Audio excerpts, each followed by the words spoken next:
The wilderness can turn even the most skilled hunters into prey in the blink of an eye. From the frigid Yukon River, where a grizzly's sudden assault almost capsized two men in a tiny aluminum boat, to a frozen Maine marsh, where a massive bull moose charged an elevated blind with terrifying force.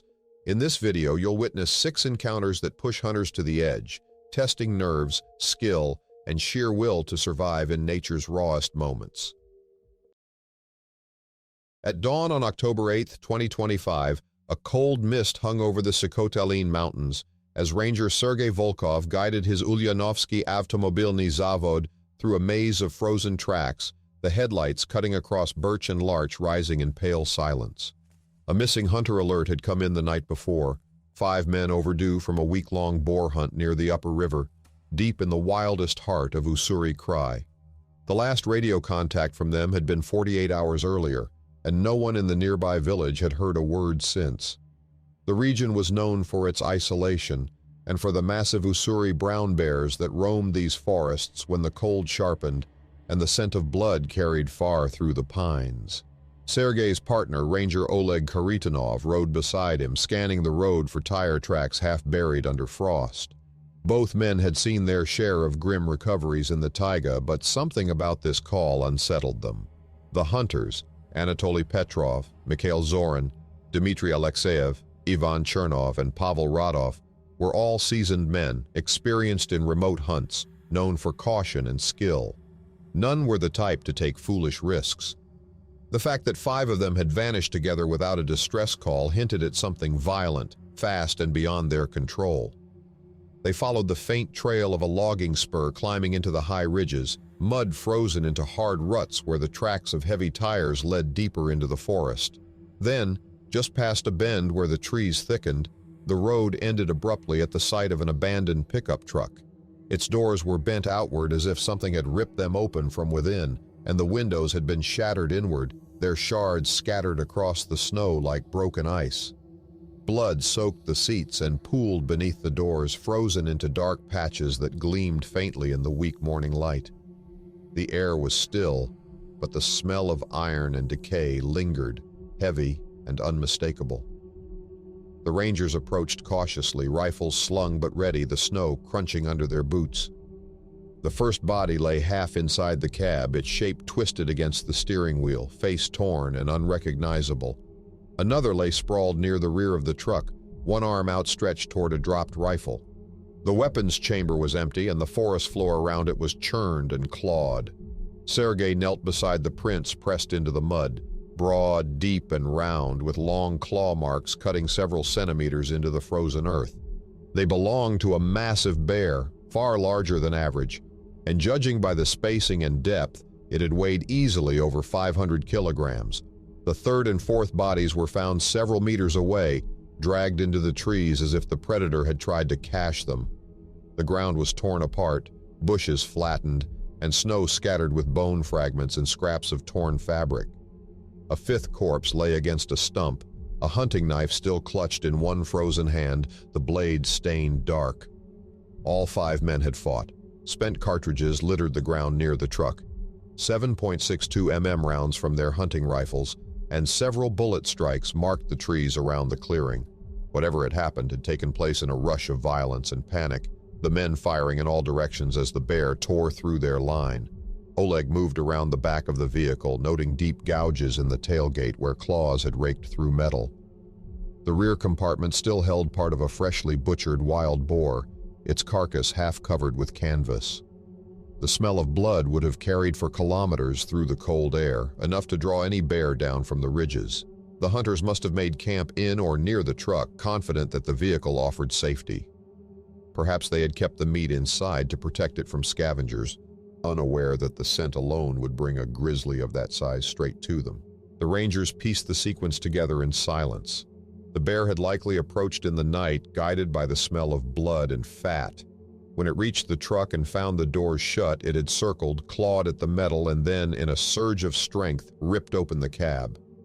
The men must have woken to chaos, the truck shaking, glass shattering, the roar filling the dark.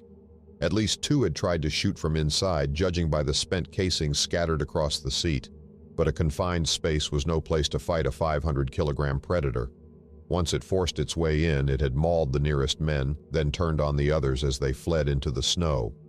The tracks told of confusion and desperate movement, men slipping, reloading, firing blindly as the bear lunged through the light of their flashlights and the blaze of muzzle fire. The attack must have lasted less than a minute.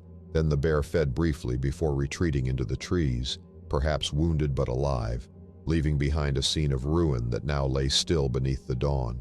The forest around them seemed untouched by the horror except for the lingering smell and the faint marks of struggle. A raven called from above, and Sergei felt the weight of the wilderness pressing in, the vast, indifferent taiga reclaiming what it always had. They photographed the scene and marked each position for the investigation, though both knew that explanations mattered little here. In Ussuri-Krai, the bears ruled without contest, and even the best hunters could vanish when instinct and hunger collided in the dark. The report would list the deaths as the result of a predatory bear attack, an event rare but not impossible this far north as winter approached. Still, as they prepared to leave, Oleg paused and looked once more at the bent cab and the clawed ground. The force required to twist steel like that defied belief, even for a giant male grizzly. By the time they drove back toward the ranger station, the sun had risen above the peaks, and light filtered through the larches, turning the mist gold.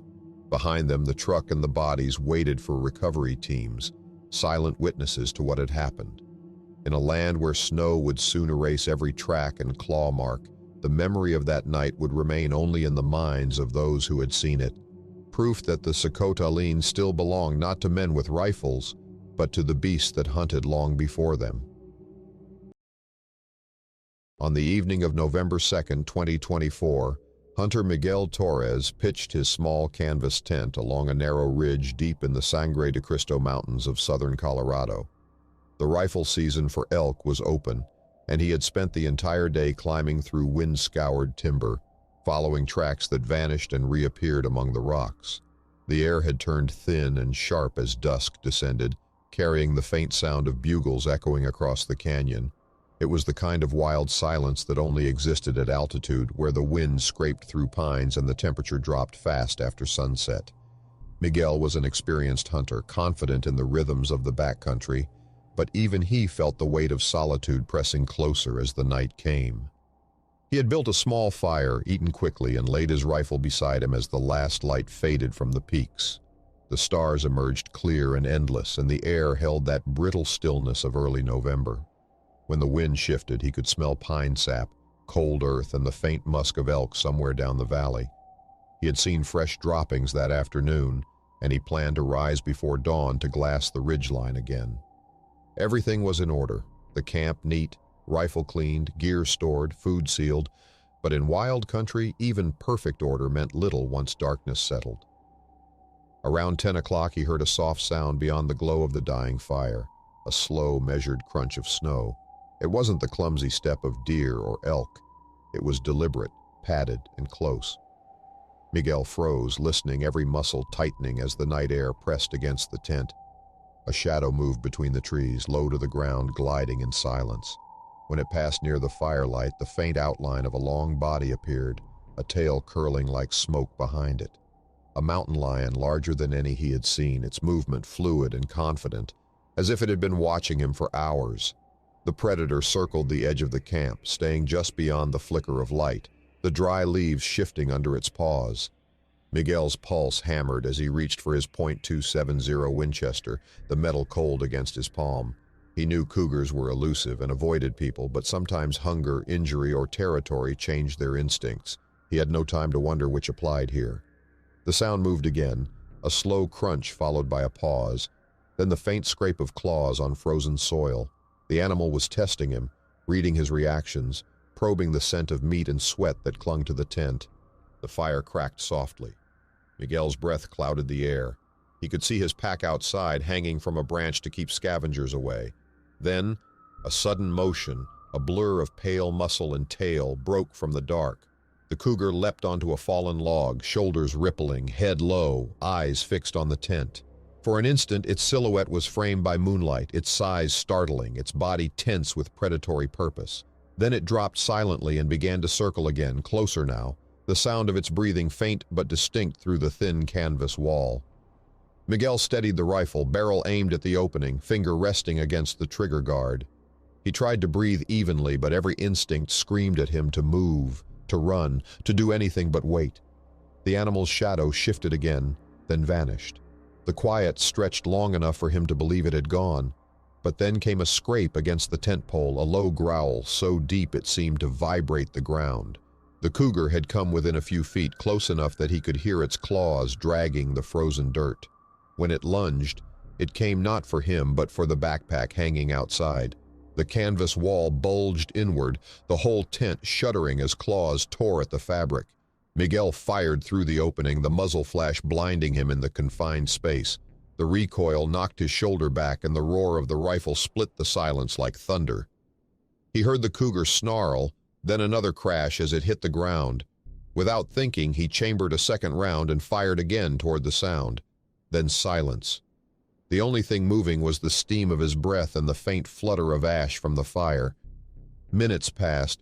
He could still feel the tremor in his hands, the pulse drumming in his ears, the smell of gunpowder mixed with the acrid scent of singed nylon. When he finally unzipped the tent, the moonlight revealed tracks deep in the snow, massive paw prints circling the camp, blood droplets leading into the trees. The pack lay shredded, torn straps dangling from the branch.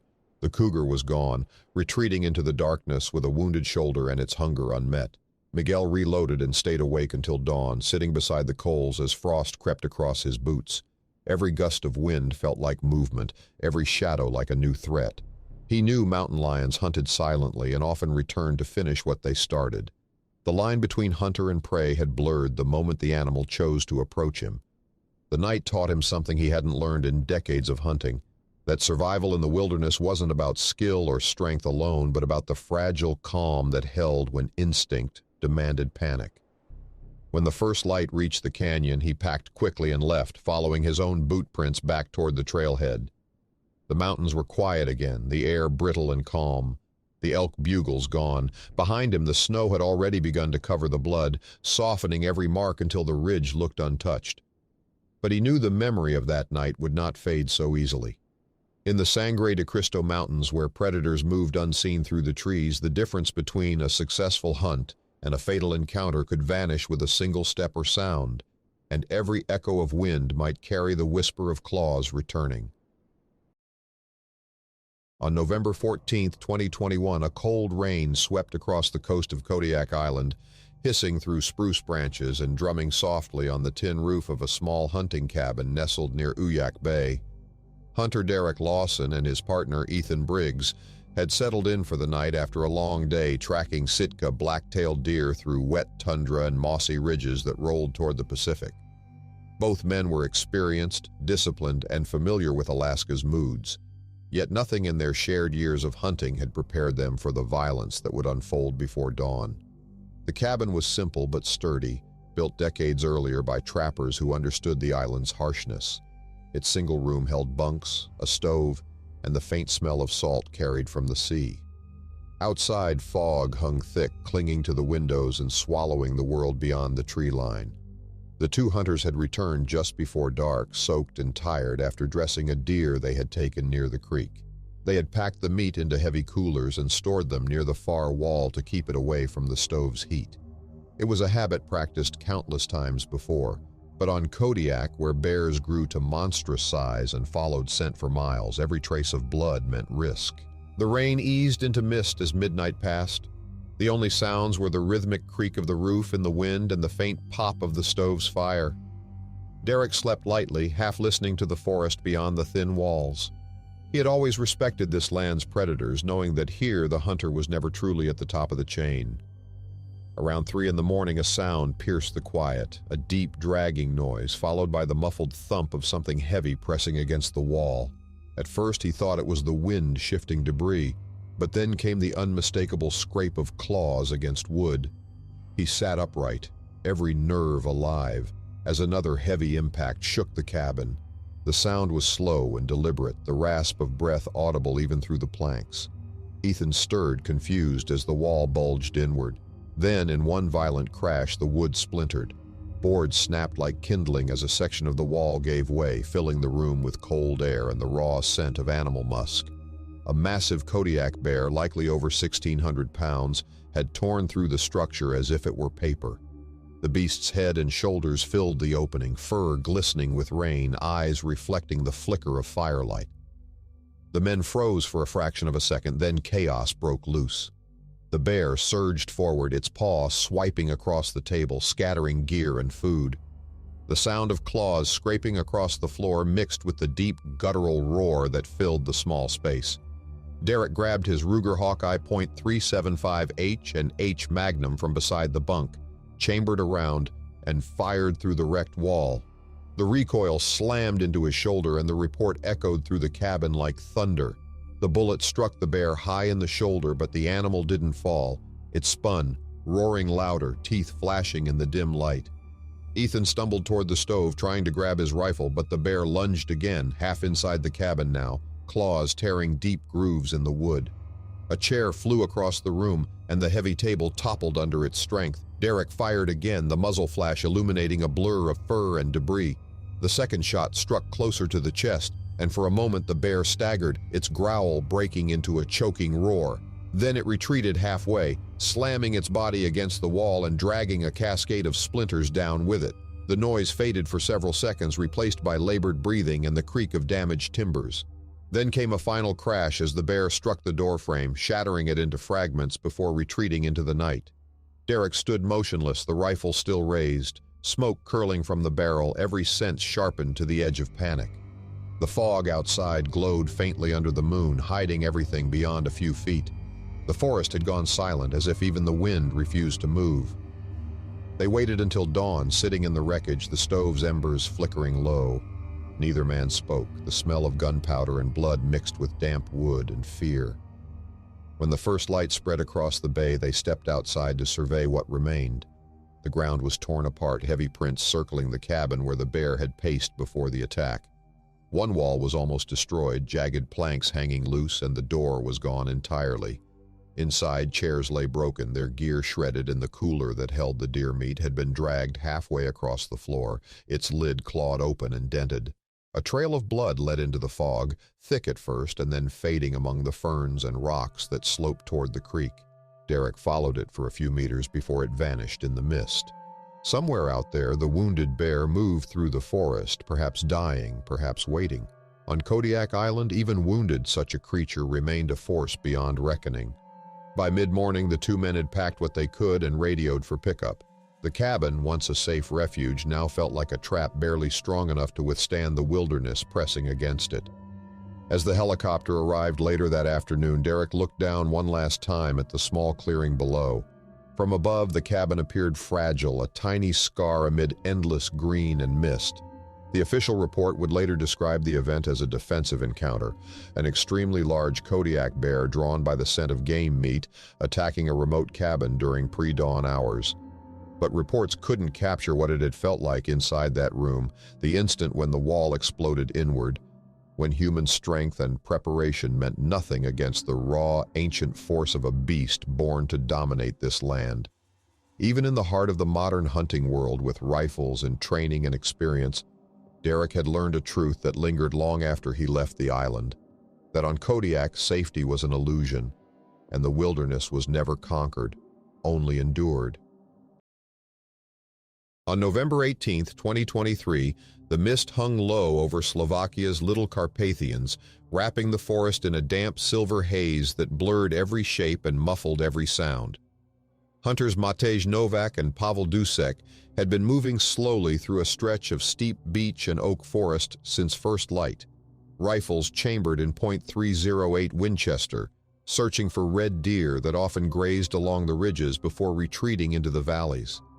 It was the height of the legal rifle season, and both men were seasoned, disciplined, and familiar with these slopes, where every ridge held the scent of game and every rustle in the leaves could mean movement.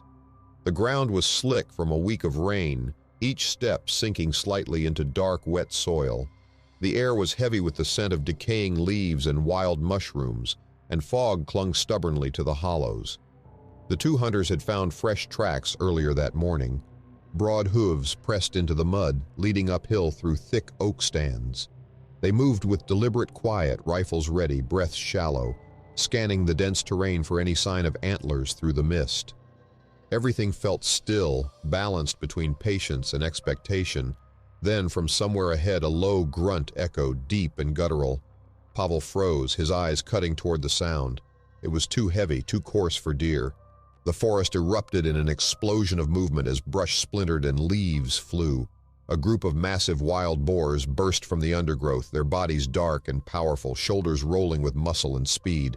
The largest weighed easily over 400 pounds, its tusks glinting wet in the dim light as it charged downhill. Matej had only a second to react before the first boar slammed into him, knocking his legs out from under him. The impact drove the air from his lungs, and pain flared as tusks ripped through the leather of his boots, gouging deep into his calf. The sound was pure chaos, snorts, snapping branches, and the heavy thud of hooves tearing through soil. Pavel swung his rifle up and fired, the crack echoing through the trees. The shot struck another boar in the shoulder, spinning it sideways, but it didn't fall. It squealed and lunged again, teeth gnashing, kicking up clods of mud. Matej rolled to his knees, gasping, blood soaking through his torn pants. The wounded boar heaved toward him again, jaws clattering, while two others appeared from the fog, charging in from opposite directions. Their eyes were small and fierce, and the sound of their breath filled the clearing with raw animal fury. The forest floor became a blur of motion, Matej crawling backward, trying to chamber around, Pavel firing once more as the recoil slammed into his shoulder. A bullet tore through the side of one boar, sending it crashing into a fallen branch, but another barreled past him, smashing into a tree so hard the bark split. The air was filled with the smell of gunpowder, sweat, and damp earth. Leaves flew up in waves as hooves dug deep, and each snort felt closer, heavier, more violent. Matej managed to raise his rifle just as the first boar lunged again, muzzle flash illuminating its face for a single instant. The bullet struck its neck, stopping it mid-charge, its body sliding into the mud beside him. But there was no time to breathe. Another came from behind, its tusks scraping against his pack, nearly knocking him flat. He turned and fired point blank, the recoil jarring his entire body as hot casing flew past his face. Pavel was shouting his partner's name, but the forest swallowed the sound. He moved through the fog, reloading, heart pounding as the last of the boars crashed through the brush, circling wide. It charged again, smashing through saplings, head low, foam flecking its mouth. Pavel dropped to one knee and fired twice in rapid succession. The second shot hit true, the animal spinning sideways before collapsing against a trunk, its legs twitching as silence slowly reclaimed the woods. For a long moment, neither man moved. The fog drifted between the trees, thin and ghost-like, carrying the heavy smell of blood. Matej sat in the mud, chest heaving, his rifle resting across his lap, one boot torn open where the tusks had ripped through it. His leg bled steadily, but not deep enough to cripple him. Pavel approached slowly, eyes scanning the undergrowth for any sign of renewed movement. The forest seemed to hold its breath, the echoes of the struggle fading into distant caws of crows above the canopy. When they finally stood, both men could see the aftermath. The churned soil, broken branches, and 3 boars lying motionless among the leaves. The fourth had vanished into the fog, leaving only deep tracks streaked with blood. The ground around them told the story of those few terrifying seconds when control and skill had given way to pure survival. Each shot had been close enough to feel the concussion through the chest, each charge a blur of weight and sound that erased any sense of safety. They cleaned the rifles and checked their gear, hands still shaking, breaths shallow and uneven. The forest was quiet again, as if the violence had never happened, the mist swallowing the signs of struggle. Matej wrapped his leg and leaned against a tree, staring at the pale sky above. The hunt was over, but the stillness felt wrong, fragile, as if the forest itself had paused to watch what humans looked like when their weapons barely balanced the scales. Later that day, when they hiked back toward the trailhead, they spoke little. The forest seemed wider, more unpredictable, every sound sharper. Both knew that wild boars in this region had always been aggressive, especially in autumn when food was scarce and breeding males roamed restlessly, but they had never expected such coordinated fury. The little Carpathians remained beautiful in the morning light, rolling hills, gold leaves, and low mist, but to Matej and Pavel, that beauty now carried something deeper. The reminder that in the thick forests of Central Europe, even seasoned hunters could find themselves fighting not for a trophy, but for their lives.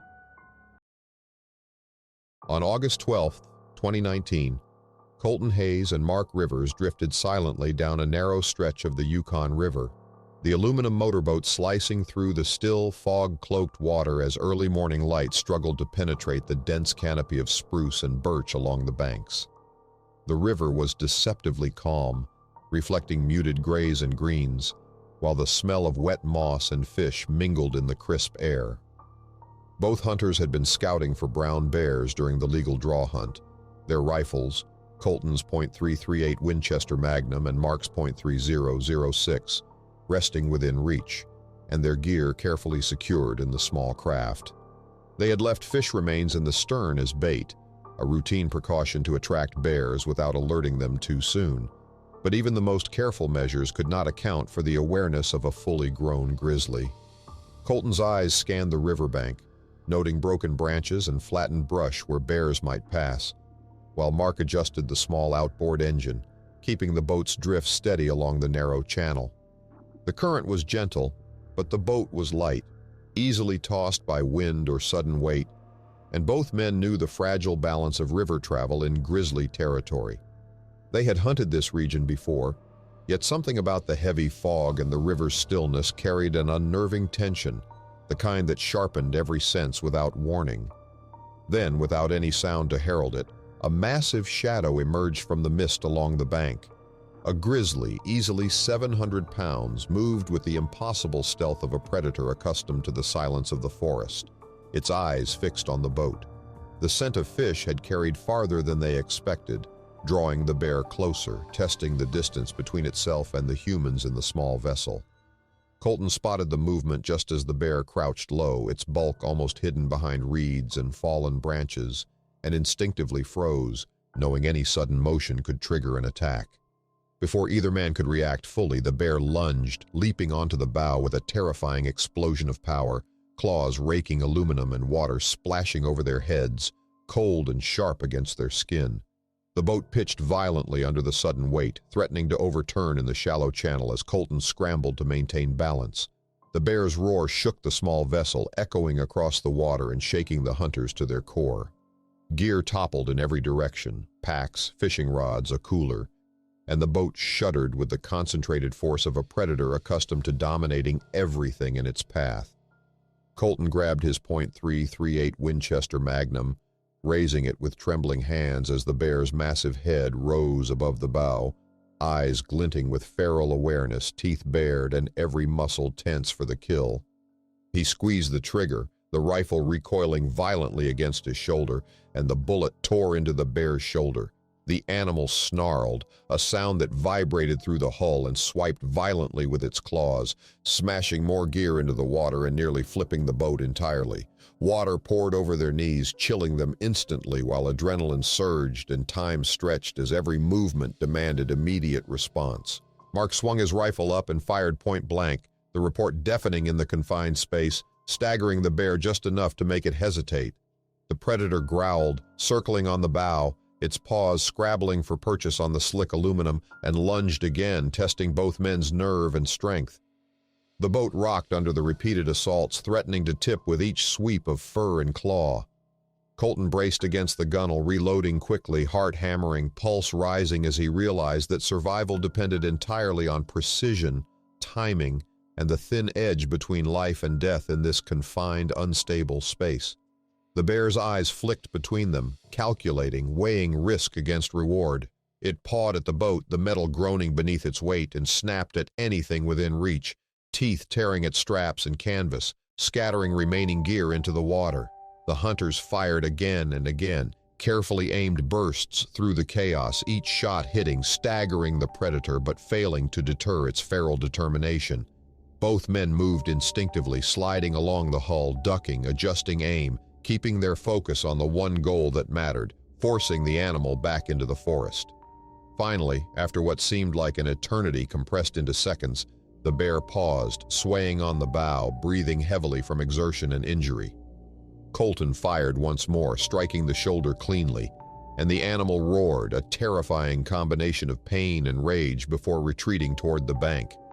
Its massive paws sank into the muddy edge as it disappeared into the dense brush, leaving behind only the splintered aluminum, scattered gear, and the echo of raw power still vibrating through the river. Colton and Mark sank into the hull, soaked, shaking, and gasping for air, rifles still raised, eyes scanning the fog for any sign of return. The water sloshed gently around them, carrying away the last traces of their near disaster, while the forest fell silent, indifferent to the struggle it had witnessed. Every sense remained on edge, from the cold creeping into their soaked clothes to the adrenaline still pulsing through every muscle, a reminder that even seasoned hunters could be caught off guard by nature's full force. Minutes passed before either spoke, only to confirm the truth they already knew. They had survived, but barely. Every boat dent, every torn strap, every smear of blood on the aluminum was proof of how quickly a controlled scouting trip had escalated into a life-or-death struggle. They had faced the raw strength of a Yukon Grizzly at close quarters, in a vessel too small to resist its weight, and had only survived through nerves, training, and decisive action.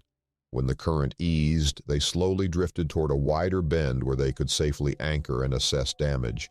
Gear was recovered where possible, rifles cleaned and checked, and the fish remains finally secured out of sight. Their clothes were plastered with river water, sweat, and a thin layer of blood from minor cuts and scrapes, a physical testament to the battle just endured.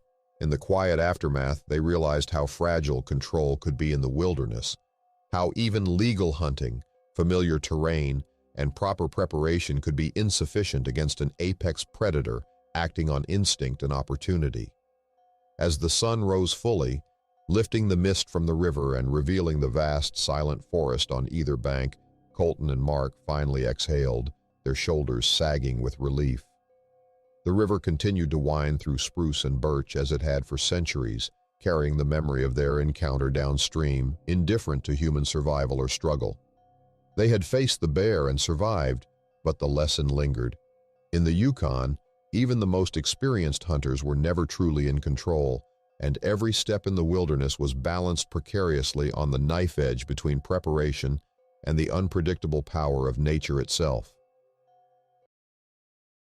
On November 21, 2019, Logan Barrett settled into his elevated hunting blind overlooking a remote marsh in northern Maine, the landscape coated in a thin layer of snow that glistened under the pale morning sun. Late-season frost had hardened the cattails, bending them under the weight of ice crystals, and every inhalation carried the sharp tang of frozen water and decaying vegetation. Logan, a seasoned hunter with years of experience in the northern forests, had spent the morning tracking a large bull moose, noting tracks pressed into the frozen mud and broken branches where the massive animal had passed.